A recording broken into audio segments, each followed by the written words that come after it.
Hello everyone, good morning. আর আজকের ব্লগটা আমি শুরু করলাম রান্নাঘর থেকেই। তো আজকে আমি সকাল সকাল উঠে পড়েছিলাম একদম 4:30 পৌনে 5টা নাগাদ। তো রাত্রি করে ঝটপট কাজ সেরে নিয়েছি। বাসন ধোয়া, ঘর মোছা, যা যা কাজ ছিল সব কিছু কমপ্লিট করে নিয়েছি। আর এখন বাজে ওই 6:30 এরকম। তো এখন আমার ছেলে উঠে গেছে, সেও ফ্রেশ হয়ে গেছে, মুখ টুক ধুয়ে একদম রেডি হয়ে বসে আছে। তো আমি ওর জন্য এদিকে টিফিনটা বানিয়ে নিচ্ছে, ছেলেকেও খেতে দেওয়া হয়ে গেছে। তো এখন যদি পটি করে তার জন্য ওকে বসিয়ে রেখেছি, যদি করে তাহলে করে নিক। তো ততক্ষণ আমি এদিকে ঝটপট টিফিনটা বানিয়ে নিই, ওকে তারপর ড্রেস পরিয়ে একদম রেডি করে নেবো। তো এখানে অনেকদিন থেকে বলেছে যে মা আমি স্যান্ডউইচ নিয়ে যাবো স্কুলে টিফিনে। তো সেই কারণে ওর জন্য আজকে স্যান্ডউইচ বানিয়ে নিচ্ছি। তো এখানে আমি একটা ব্রাউন ব্রেড নিয়ে নিয়েছি কতগুলো। তো সেইখানে আমি এপিট ওপিট দুপিটটাই ভালো একদম ভর্তি ভর্তি করে খুব ভালোভাবে বাটারগুলো লাগিয়ে নিচ্ছি এদিক ওদিক করে। তো এগুলোও এক এক করে আমি তাওয়ার মধ্যে সেঁকে নেবো যতক্ষণ না ব্রাউন হবে। তো এপিট ওপিট দুদিকটাই ভালো করে সেঁকে নেবো। আর এখানে দেখো মশলাটা তৈরি করে রাখা হয়ে গেছে। তো এই মশলার মধ্যে আমি ডিম একটু গ্রেট করে দিয়েছি, পেঁয়াজ, হ্যাঁ একটু করে ঝাল দিইনি সেরকমভাবে, একটা লঙ্কা দিয়েছিলাম শুধু। তো 2 চামচ করে মশলা দিয়েছি যাতে বের না হয়ে যায়, অতটাই আমি আর কি মশলা দিয়েছি। সেইভাবে ভালো করে দুদিকটা চেপে নিচ্ছি হাতে করে, ভালোভাবে হাতের সাহায্যে আমি চেপে নিয়েছি একেবারে। তো এইখানে আমি ব্রেডগুলো 3 কোনা করে কেটে নিয়েছি, তো স্যান্ডউইচের মতন, স্যান্ডউইচ আকারে। তো চলো ছেলেকে ঝটপট স্কুলে পাঠিয়ে দিই। এদিকে দেখো সকাল সকাল সব কাজ হয়ে গেছে।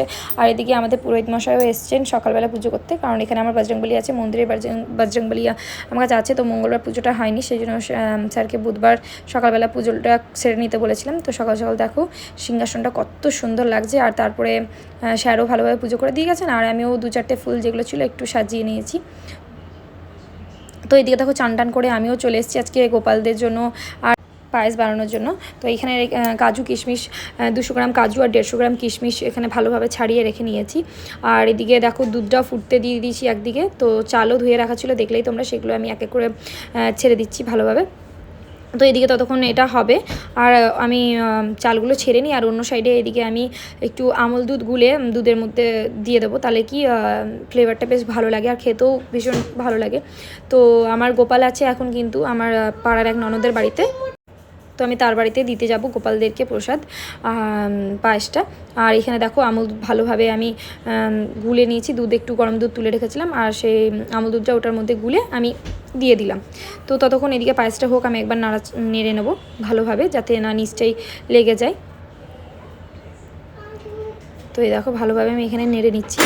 আর এদিকে আমার চান টান করে তো আমি রেডি হয়ে গেছিলাম। তো এরপরে বেরোবো, একটু বরের সাথে কিছু কাজ আছে, ওই জন্য সকাল সকাল সব কিছু সেরে নিয়েছি। তো এদিকে সকাল সকাল তো 8টার মধ্যে পুজোও কমপ্লিট হয়ে গেছে। আর এদিকে আমি বাকি কাজ সেরে নিচ্ছি, এদিকে পায়েসটা করে নিই, তারপরেই বের হব। আর শুনেছি বজরংবলীর ঘট মেয়েদেরকে ছুতে নিত, তো সেই কারণেই আমি মঙ্গলবার ছিলাম না বিকেলবেলা। তো সেই জন্য আজকে সকাল সকাল বুধবার এমনিও গণেশকে আমি চান টান করাই, তো সেই কারণে আমার পুজো একটু বুধবারেও আমার থাকে। তো সেই কারণে ওইদিকে আমি স্যারকে বললাম কি একটু আপনি সব কিছু একটু করে দিন আজকে, বজরংবলীকেও ফুল টুল সব কিছু সরিয়ে ফুল টুল মালা টালা সব দিয়ে, এবং আমার গণেশকেও একটু ভালো করে স্নান টান করিয়ে সব কিছু পুজো আর কি আমার পুরোহিত মশাই সেরে দিয়ে গেছে। তো সকাল সকাল এদিকটা হয়ে গেছে, আর এদিকটা আমি এদিকে ভোগটাও বানিয়ে নিচ্ছি। তো দেখো এখানে অলরেডি হয়ে গেছে পায়েসটা, চালটা অনেকটাই হয়ে এসছে। তো তখন আমি দিয়ে দিলাম বাতাসা, আর কিছুক্ষণ নেড়ে পরে আমি দিয়ে দিলাম কাজু কিশমিশগুলো যেগুলো ভালো করে ছাড়িয়ে রেখেছিলাম। তো সেগুলো দিয়ে নিলাম, আর একবার ভালো করে নাড়াচাড়া করে নিয়ে আমি একটু নামিয়ে নেবো। একটু পাতলা পাতলা ভাব থাকবে, কারণ কি গরমে তো টেনে নেবে, সে কারণে তখন ঘন হয়ে যাবে তখন ঘনত্বটা। তো চলো এদিকে নামিয়ে নিই এটা। আর এদিকে দেখো আমি ঝটপট বরের সাথে বেরিয়ে পড়লাম, কিছু কিছু কাজ আছে। তো একদম এখন আমি ব্যানাচিতে এসেছি, ব্যানাচিতে কিছু কিছু কাজ আছে সেগুলো সেরে নেবো। তো প্রথমে আমরা কারেন্টের অফিসে যাব, কারণ আমাদের কারেন্টের বিল এখানে দিতে হয়, এখানে এই বিল্ডিংটার মধ্যে দিতে হয়। এ দেখো এখানে একটা গলি আছে, যেটা সিটি স্টাইলের আগে যে গলিটা পড়ে সেই গলিটার মধ্যে আমরা ঢুকে যাবো। তো এখানে এই দেখো এই দোতলাটার মধ্যে আমাদের দিতে হবে, হাংরিজ ওয়ার্ল্ডের উপর তালায় যেতে হবে। আর সেখানে আমাদের কারেন্টের বিল জমা নিতে হয়, কারণ আমাদের তো রঘুনাথপুর এলাকা, তো সেই জায়গাটাতে আমাদের এলাকায় এখানে কারেন্টের বিল জমা দিতে আসতে হয়। তো মিটার চেক করে গেছে, তো বিল তো চলে আসছে, তো আমরা বিল জমা করতে এসেছি। তো এই দেখো এখানে আমার বর কাজটা সেরে নিচ্ছে, ততক্ষণ ঝটপট করে বিলটা দিয়ে নিক, মানে কাজ সেরে ফেলুক। ততক্ষণ আমি এদিক ওদিক ঘুরছিলাম। তো দেখো এখানে দেখলাম এখানে একটা পোস্টার আছে, তো আমাদেরকে ভাবলাম শেয়ার করা উচিত অবশ্যই, কারেন্টের তারের সাথে কী করবে কি না, সেই জন্যই আমি এগুলো যে একটা ছবি ক্লিপ নিয়েছি। তো তোমরা প্লিজ দেখো আর পড়বে অবশ্যই, এই কাজগুলো ভুলবশত একদম করবে না। তো চেষ্টা করবে যতটা এভাবে এগুলো এড়িয়ে চলা যায়। তো চলো একটু সিটি স্টাইলে একটু বাজার শপিং করা আছে, তো সেই জন্য বরকে নিয়ে চলে এলাম সিটি স্টাইলে। হ্যাঁ, তো দেখো এই শাড়িটা কি সুন্দর না, বেনারসিটা খুব সুন্দর কালার, মিষ্টি, খুব মিষ্টি কালারটা আমার খুব পছন্দের শাড়ি। দেখো সারাটা এটাও খুব সুন্দর কালার, দুটো সেম কালার সেমই। তো চলো এখানে ছেলের জন্য বোতল, জলের বোতল, টিফিন বক্স এসব নেওয়ার ছিল, তো আমি এখান থেকেই নিই যাবতীয় জিনিস ছেলের, হ্যাঁ জামা প্যান্ট, স্কুলের টিফিন বক্স, জলের বোতল এগুলো নিই এখান থেকে। তো সেই জন্য আর স্টিলের বোতল কিছু কিছু দেখছিলাম, তো সেরকম কিছু একটা পছন্দ হলো না, তাই জন্য ঝটপট কটা জিনিস নেওয়ার ছিল সেগুলো নিয়ে আমরা বেরিয়ে পড়লাম। বিল কাউন্টারে এখানে দেখো দাঁড়িয়ে গেছি বিল করতে। আর এদিকে ফোনের গ্লাসটা একটু চেঞ্জ করতে চলে এসেছি, তো এই গ্লাসটা লাগাবো আমি।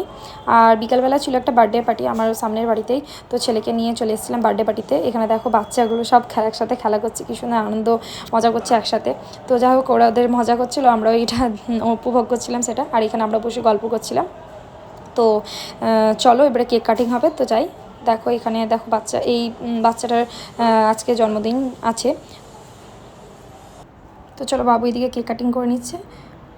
তো চলো কেক কাটিংয়ের পর আমরা কেকও হাতে পেয়ে গেছি, তো চলো কেকটা খাই বসে বসে। আর তোমাদের এখানে ভিডিওটা শেষ করলাম, তো চলো একটু এনজয় করে নিই।